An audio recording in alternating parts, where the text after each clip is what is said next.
У Mercedes громкая новинка. Перед вами совершенно новый GLC. И это, пожалуй, самый необычный GLC за всю историю. Нажимаем прямо на звезду на капоте, да, это действительно работает. Капот открывается и под ним нет привычного двигателя. Перед нами GLC EV, электрическая версия. Теперь Mercedes больше не делит модельный ряд на бензиновые и электрические названия. Спереди расположился огромный багажник, очень удобное решение. Тут даже есть матовая вставка, подчеркивающая премиальный характер. И это реально важно. Почему? Потому что классический GLC в последние годы был самой продаваемой моделью Mercedes по всему миру. Буквально пару дней назад мы показывали примеру BMW iX3. Он всерьез раскачивает рынок премиальных электрокроссоверов. И вот теперь Mercedes выпускает на арену GLC EV. Для компании это стратегически важный шаг. И если она хочет закрепиться в сегменте электричек, и скорее всего именно эта модель станет ключевой, а не целая EV. Ведь GLC продается куда лучше. Но сможет ли он оправдать ожидания?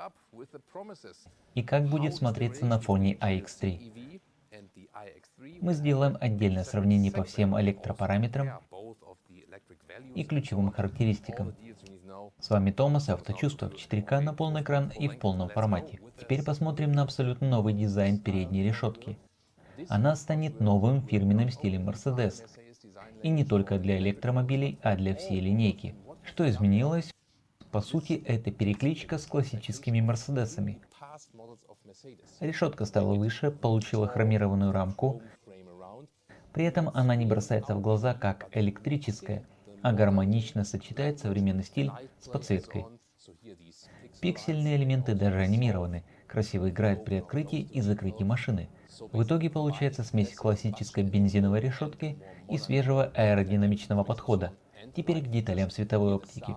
Здесь у нас версия для Европы, просто звезда в центре. В США, к примеру, добавит еще светящееся кольцо вокруг нее.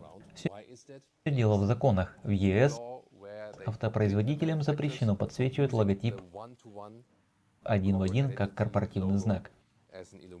Смысла в этом немного, но правило есть правило.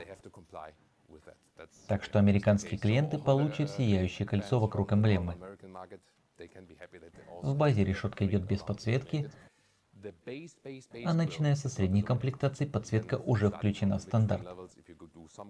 Кстати, цвет называется Lavender Silver, необычный и очень стильный оттенок. И с решеткой, на мой взгляд, сделали грамотно. Она не пытается подчеркнуть «я электромобиль», а аккуратно объединяет два мира. Основные фары могут быть оснащены опцией Digital Light, светят ярче, при этом расход энергии снижен почти вдвое. Забавный момент. Звезда Mercedes внутри фары не может быть точной копией фирменного логотипа. Хотели бы сделать, но закон запрещает. Длина кузова 4,85 метра, то есть на 13 сантиметров больше, чем у бензиновой версии. Из них 8 сантиметров ушли в колесную базу, и это сразу добавило места для задних пассажиров. На этой версии установлены боковые подножки.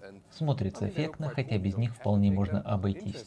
Любопытно, что по аэродинамике они нейтральны, а иногда даже слегка полезны. Коэффициент лобового сопротивления 0,26 с базовыми 19-дюймовыми колесами.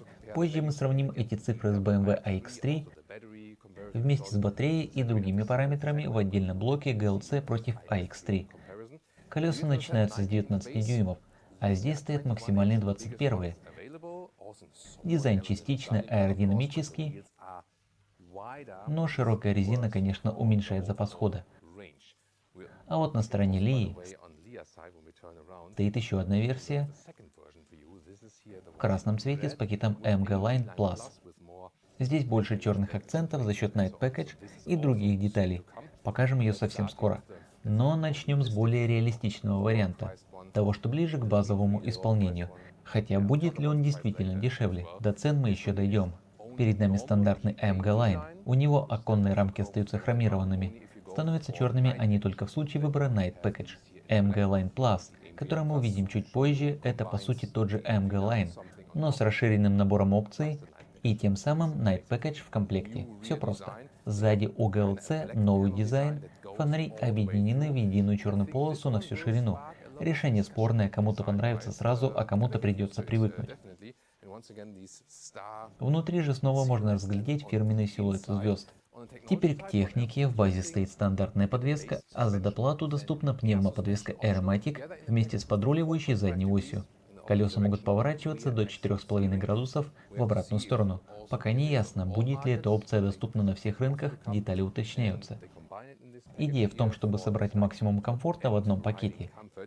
И это серьезное отличие от BMW iX3. Mercedes предлагает пневму, а BMW решила сэкономить вес и себестоимость, сделав упор на более спортивный характер вместо максимального комфорта. К этому сравнению мы еще вернемся. В этой версии колесные арки окрашены в цвет кузова, и за счет этого облик кажется сдержаннее. В целом смотрится удачно. Корма требует привыкания, а вот передок получился действительно интересным. И главное, он не заявляет во весь голос «Я электромобиль». Mercedes учел прошлые отзывы, когда вышли EQS, первый GLC EV и EQE, многие говорили, выглядит слишком уж по-электрическому. Думаю, вы понимаете, о чем речь. Теперь о том, что делает его настоящим электромобилем. С этой стороны разъема нет, порт зарядки вынесен на противоположную. И вот тут сразу важное отличие от BMW iX3. У GLC полезная емкость батареи составляет 94 кВт-часа. Скорость зарядки впечатляет. Открывайте лючок и получайте доступ к быстрой зарядке постоянным током с 800-вольтовой архитектурой. Пиковая мощность до 330 кВт. Mercedes обещает пополнение запаса с 10 до 80% всего за 20 минут. Отличное решение для коротких остановок на трассе. В базе предусмотрена зарядка от переменного тока мощностью 11 кВт, а за доплату доступна версия на 22 кВт. Отдельно стоит упомянуть тему 400-вольтовых зарядок, о которой недавно говорили в связи с CLA. Здесь все предусмотрено с самого начала. Но нюанс в том, что все зависит от рынка. Где-то эта совместимость идет в базе, а где-то ее нужно добавить в конфигураторе. Таким образом можно пользоваться и более медленными станциями. Если раньше это было ограничением, то теперь решение встроено в базу. В некоторых странах, например в Португалии, эта опция включена уже по умолчанию. Теперь о динамике. Перед вами версия GLC 400 4matic. Один электромотор установлен спереди, второй сзади. Ходят слухи, что позже появятся и другие модификации, например начальная с задним приводом и, скорее всего, с меньшей батареей, чтобы снизить стартовую цену. Разгон до сотни здесь занимает около 4,5 секунд. Максимальная скорость ограничена на отметке 210 км в час. Интересная особенность пневмоподвески Aeromatic. Если она установлена и вы разгоняетесь выше 120 км в час, автомобиль автоматически опускается для лучшей аэродинамики. А с пакетом дополнительных технологий это работает еще и по GPS. Например, если система понимает, что вы выехали на трассу, то даже на скоростях около 80 км в час машина будет держать кузов заниженным, а не поднимать его обратно. Умное и полезное решение. А вот и красный GLC в комплектации AMG Line Plus. Для сравнения, предыдущий автомобиль был стандартным AMG Line. Обычно у AMG Line решетка идет в темном хроме, но ее можно убрать, как сделали там. Здесь же мы видим классический вариант с темным хромом. AMG Line Plus добавляет больше черных деталей за счет пакета Night Package. Это значит, что окантовка решетки, корпуса зеркал, оконные рамки и другие элементы выполнены в черном цвете. Кроме того, здесь затемнены шильдики на порогах и нижняя линия кузова. Автомобиль стоит на специальных 21-дюймовых дисках, которые придают ему более агрессивный, хищный вид. Есть и увеличенный задний спойлер. На CLA он ухудшал аэродинамику, а вот здесь на GLC удлинение работает корректно, так что эффективность не пострадала. Минус очевиден. Крупные колеса уже в базе, а широкая резина всегда отнимает часть запаса хода. В который раз подтверждается, Самая высокая эффективность достигается с минимальными колесами. Ну и вопрос, что ближе именно вам? Агрессивный стиль AMG Line Plus или спокойный, строгий авангард? Переходим к интерьеру. Вот ключ, компактный, но очень качественный. Приятно держать в руках. При подходе к машине утопленные дверные ручки выезжают наружу. Дальше их нужно потянуть вручную. Звук закрывания дверей плотный и уверенный. Сразу ощущается уровень качества.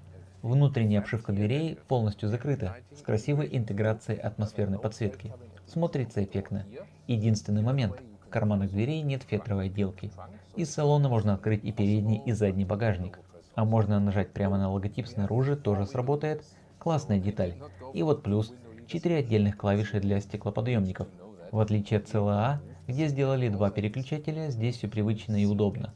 Регулировки сидений расположены на привычном месте, с тактильной отдачей. Сразу понятно, какой элемент двигается. Чего не хватает, так это отдельной кнопки подогрева сидений. Та же история, что и в CLA. Спереди стоит двойное стекло, сзади обычное, впечатляет своей толщиной. Перед вами руль в версии AMG Line с двухспицевым дизайном, у базовой комплектации он другой. Для управления круиз-контролем и громкостью Mercedes снова вернул физические кнопки, как и в недавно обновленном CLA Shooting Brake. Отлично, что привычные джойстики вернули на место. Mercedes называет их Rocker и Roller. Слева качелька, справа колесико. Так что на руле теперь снова рок-н-ролл. Радует, что компания прислушалась к отзывам и вернула это решение. И еще момент. Руль полностью без использования кожи. В конфигураторе можно выбрать покрытие с таким материалом.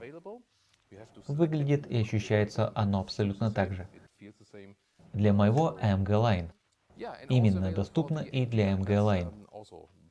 Отлично, что эта опция есть во всех комплектациях, хорошая тенденция. Теперь о сиденьях. Доступны 2 варианта, спортивные и комфортные. В этом экземпляре установлены спортивные кресла, у них ярко выраженные контуры и массивные боковые валики. Верхняя часть сделана с интегрированным подголовником, хотя регулировка вручную все равно предусмотрена. У комфортных сидений подголовник отдельный, плюс немного другая форма спинки. Материалы зависят от рынка. Искусственная кожа Artico идет в базе в Великобритании и США, а в Германии можно выбрать комбинацию с тканью. В этой машине по центру вставки из микрофибры, искусственной замши, это часть пакета AMG Line. Передняя подушка выдвигается, чтобы лучше поддерживать бедра. Такие спортивные сиденья дают отличную фиксацию, но они заметно жестче.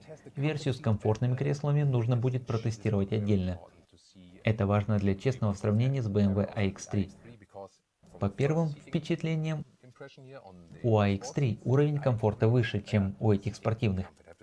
Но окончательные выводы сделаем только после теста с другим типом сидений. Добро пожаловать в полностью новый салон. Главная фишка здесь MBUX Hyperscreen. Огромный цельный дисплей на 39 дюймов, который тянется через всю переднюю панель. Рамки остались только сверху и снизу, а посередине их нет. Так что создается эффект единого экрана. Но это, конечно, опция. В базе идет 10-дюймовая приборка и 2 14-дюймовых экрана. По центру и у пассажира. И вот тут начинается фирменная немецкая логика опций. Экран у пассажира вроде как есть даже в стандартной версии, но работает он только как цифровая фоторамка. Всего 12 предустановленных картинок. Чтобы получить полноценный функционал, нужно подняться на уровень выше в комплектациях. Очень похоже на историю с EQS или S-классом и подруливающей задней осью. Железо у тебя уже есть, а функционал открывается только софтом. Для клиентов это, мягко говоря, сомнительное решение. Тем не менее, большинство GLC будут заказываться именно с полноценным пассажирским экраном. Только самая простая базовая версия останется с фоновыми картинками. А дальше можно замахнуться еще выше и взять тот самый Hyperscreen на все 39 дюймов. Самый эффектный вариант. Никаких толстых рамок посередине, только одна гладкая поверхность. Чуть позже мы посмотрим, как он работает вблизи. В базе GLC идет с панорамной стеклянной крышей с теплоотражающим покрытием. А в этой версии добавлена опция. В центре встроены звезды атмосферной подсветки. Крыша оснащена электрохромным затемнением. Управлять им можно либо через экран, либо голосом. Есть даже демонстрационный режим с узором, но, честно говоря, в жизни им вряд ли кто-то будет пользоваться, разве что показать друзьям, как работает. В реальности вариантов два. Либо полностью матовая поверхность, минимум бликов, либо прозрачная, максимум света в салоне. Подсветка в крыше синхронизируется с общей схемой интерьера. Можно переключать разные стили атмосферной подсветки. Режим AMG добавляет красные акценты.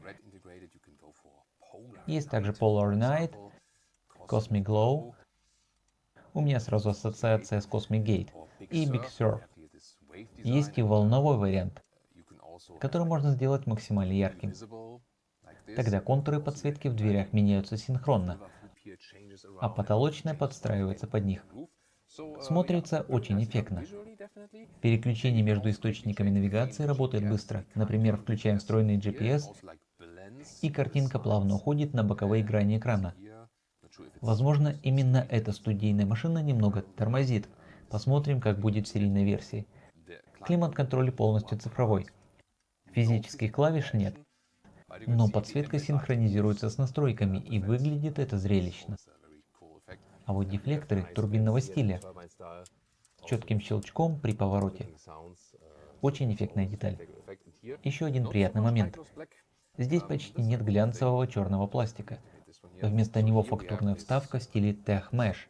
Доступны разные варианты отделки. Есть отдельная физическая крутилка для громкости. Приятно, что хотя бы одна осталась. Рядом расположена кнопка активации голосового управления. Центральные дефлекторы полностью механические, с приятной тактильностью. С обеих сторон есть площадки для беспроводной зарядки смартфонов, причем с активным охлаждением.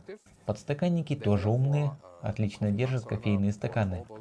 Но с высокими бутылками дружат хуже.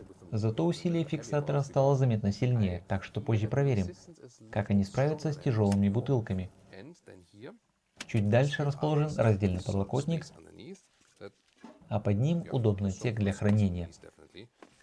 Закрывается с фирменным щелчком, как положено премиуму. Запуск через переключатель, который работает как классическая кнопка вкл-выкл. Запас по высоте отличный, при росте 1,89 м, спереди остается еще пространство над головой. Руль здесь полностью с электроприводом. Регулируется и по высоте, и по вылету. Также есть подрулевые лепестки и селектор передач, который движется вперед-назад. В CLA лепестков нет, потому что рекуперация там управляется отдельным переключателем. А здесь, раз уж лепестки присутствуют, логично ожидать, что ими снова можно будет настраивать уровень рекуперативного торможения. Чуть впереди видно блок проекционного дисплея. С места водителя сразу бросается в глаза. На руле снова настоящие физические джойстики. Здорово, что их вернули. Цифровая приборка выглядит так. Плюс доступен проекционный дисплей. Отсюда же можно управлять меню. Например, открывать или затемнять крышу через отдельные плитки. Это главное меню с основными функциями. И да, тут даже можно поиграть в Angry Birds. Эта опция впервые появилась в Mercedes E-класса. И еще момент, спасибо Ли за подсказку. Сигнализацию о превышении скорости по правилам ЕС можно отключить. Здесь эта функция на экране не отображается, но работает через долгое удержание кнопки громкости или мьют. Кстати, в салоне есть встроенная камера. Можно даже сделать фото, хотя сложно представить, где это пригодится. И снова спасибо Ли за помощь со съемкой. В этой жаркой студии она еще и держит свет снизу, будто рассказывая страшную историю. Подогрев сидений включается отсюда, а обогрев руля активируется отдельной кнопкой, после чего система уводит вас в дополнительное меню. Там же находится и вентиляция сидений, но она доступна только с обивкой из искусственной кожи Artico. В варианте с микрофиброй искусственной замшей охлаждения нет. Сзади все обшито добротно, с интересной интеграцией акустики Burmester. Жесткий пластик встречается лишь в нижней части дверных панелей. Подогрев задних сидений вынесен прямо сюда. Очень удобное решение. Места для ног стало заметно больше благодаря увеличенной колесной базе GLC EV. Простора хватает с запасом. По высоте над головой и по бокам чуть тесновато, но под стеклянной крышей даже при росте 1,89 м остается комфортный зазор. Сейчас электрохромная панорама стоит в матовом режиме. В центре откидные подстаканники с небольшой адаптивностью. В целом задний ряд удобный. Но стоит отметить, сами сиденья и материалы ощущаются чуть жестковатыми. Версия с Artico может быть мягче. Это еще предстоит проверить отдельно. Пол практически ровный, хотя и не полностью, и есть два порта USB-C для зарядки. Теперь багажник. Открывается он нажатием на логотип. И если прислушаться, снаружи звучит такой космический эффект.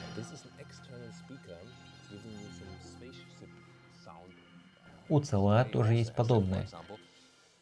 Конечно, это можно отключить.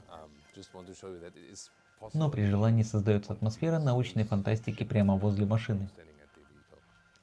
Объем багажника 570 литров. Шторка поднимается вверх, загружать вещи удобно. Ширина около метра, даже чуть больше. Длина отсека тоже примерно метр. Сверху пластиковая крышка. Поначалу непонятно, почему ее не отделали, ведь выполнена она цельным элементом. Но причина проста. Пол можно опустить ниже, получая дополнительное пространство. Удобное решение. В нижнем положении максимальная высота багажника составляет примерно 77 см. Еще одна фирменная фишка Mercedes, которую я очень ценю. Дистанционное складывание задних сидений. Реально удобно. Со сложными спинками длина багажного отсека до передних кресел около 1,83 м, 1,85 м. Практичность отличная. По форме багажник ближе к обычному GLC, чем к версии купе. Значит, места здесь больше и использовать его удобнее. И да, такой механизм дистанционного складывания явный плюс по сравнению с BMW iX3. А теперь самое интересное. Сравнение с BMW iX3. Если говорить о сильных сторонах GLC EV, то одна из них – дизайн. Спереди машина не старается подчеркнуть, что она электрическая, и для многих покупателей это может оказаться важным аргументом. По части комфорта GLC предлагает то, чего нет у конкурента – опциональную пневмоподвеску Airmatic и подруливание задней оси. Эти функции реально помогают в городе и особенно в тесных подземных паркингах. У BMW таких опций попросту нет. Правда, за все это придется доплатить, и ценник ощутимо вырастет. Раз уж заговорили про BMW, цены на X3 лежат в диапазоне примерно от 60 до 80 тысяч евро, в зависимости от комплектации и батареи. Стоимость GLC EV пока не объявлена, но учитывая более широкий список опций и наличие таких решений, как пневмоподвеска Airmatic и подруливание задней оси, можно ожидать и более широкий ценовой диапазон.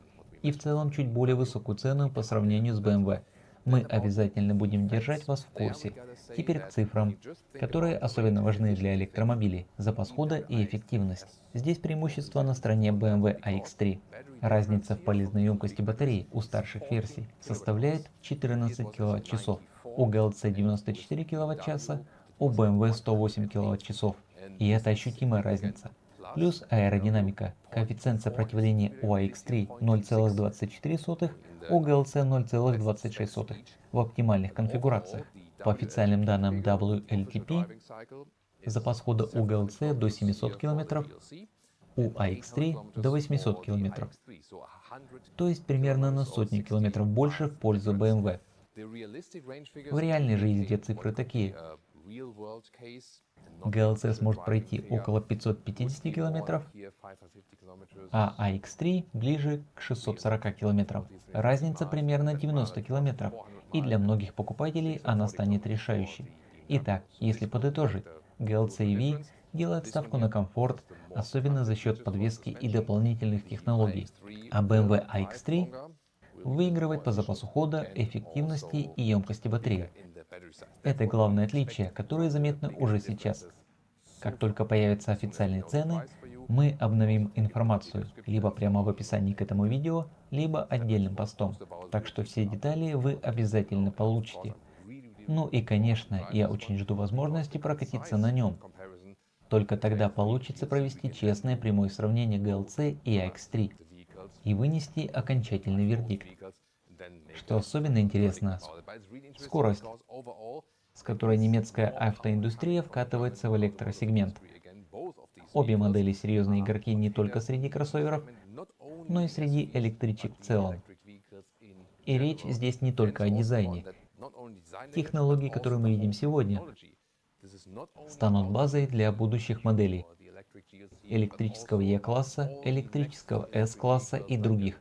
Все это будет строиться на тех решениях, что уже представлены здесь, включая концепцию интерьера. Так что впереди нас ждет еще много новостей. А вы что думаете, пишите в комментариях.